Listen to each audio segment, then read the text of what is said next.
In the studio with Mr. Slash. How are you, sir? I'm all right. How are you doing? I'm fantastic. First of all, I want to start by apologizing to you for, well, actually, no, I commend you because you were very gracious when I finally beat you in Guitar Hero 3. It took I was me gracious. It took me like 10 tries, but when I did, you bowed and you were very cool. So. On what level? I think mediate. Okay, so that's pretty good. Yeah, it was all right. I was using 4 buttons. Okay. Welcome to Indianapolis. Yeah, man. You're just back from Rock on the Range. You guys did this past weekend? Played Rock. It was killer. It was our first festival gig. So. That was your first festival gig? Yeah, for this band, yeah. Right. So it was really good. Who all was there? Everybody pretty much in the rock. Rob Zombie, Yeah. Seether, Bullet for My Valentine, or whatever that. Something like that. Right. You know, a slew of other bands. Just a big rock festival. Yeah, 2 days. big rock festival. Awesome. You had your debut album drop, just your first solo album drop back in April. Yeah. How's that going for you? Touring of this? Yeah, we're touring on it. And so that's where the Rock on the Range gig is one of the first shows that we're doing. We're going to Europe and doing the whole summer festivals. Right. I lost my voice. And then Australia and Japan, and then we're doing the States and South America and all that stuff. So the albums came out. The first week was great. So it's really positive. It's a veritable who's who. Everybody Yeah. you've wanted to work with was on this album, right? Well, what it was is I wrote all this music, and I just would listen to each track that I wrote and go, who would sound good on this song, and then basically just refer to the list of singers that I admire in the back of my head. Right. And, you know, so like Lemmy sounds good for this song.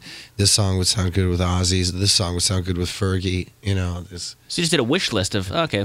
Yeah, a wish list comes first. Right. This was after. This is sort of like write the music first, then think who sounds good on it. So you pick the singers later. And you did this contest with Guitar Center, I saw, where you had like an emerging band come out. Did that come to a conclusion? Did you pick somebody for that? We're done taking all the submissions. So now we're just filtering through all 15,000 entries. 15,000? Yeah. Oh my God. Isn't that great though? Yeah. So was that nationwide or worldwide? Just nationwide. Right. So hopefully we'll be able to find like a really dynamite rock and roll band. Right. Go in, produce 3 songs for them, sign them, get them out. Dude, that's going to be badass for whoever wins that. Yeah, it's going to be really cool. And you're going to work with different producers. Are you going to work with them on that album? Mike Klink, who's the same guy that produced Guns N' Roses. Uh-huh.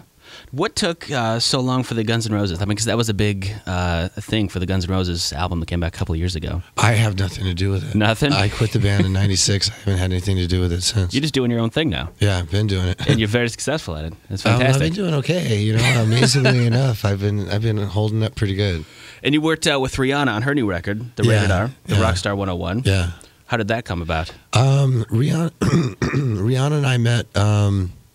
It was actually at a Black Eyed Peas gig, and she asked me if I'd be interested in doing something with her, and I love Rihanna, so I was like, cool. And then all of a sudden, out of the blue, I get this phone call from her, would you play on this song? And I said, yeah, sure, send it to me. She goes, can you record it today, but before 5? And I was like, are you kidding me? So it was like this mad rush job to do it and get it done with. And it's a cool track, you know? And I think it's her next single. Yeah, it is. Rockstar 101. It's going to be great. I was supposed to be in the video, and I was working, and I couldn't do it. I was doing something else. That's what they said. They were like, why wasn't Slash in the video? I was so busy. I think I was on my way to Australia. Because, again, they called me at the last minute, you know? How do you can't do things in the last minute. You got a schedule to keep track of. Right. So what's next for you? Just touring this album? And I mean, do you work with that? You work with Michael Jackson? You work with Tarantino and Jackie Brown? Yeah. I'm working on doing this tour right now, and the tour, all the gigs are selling out.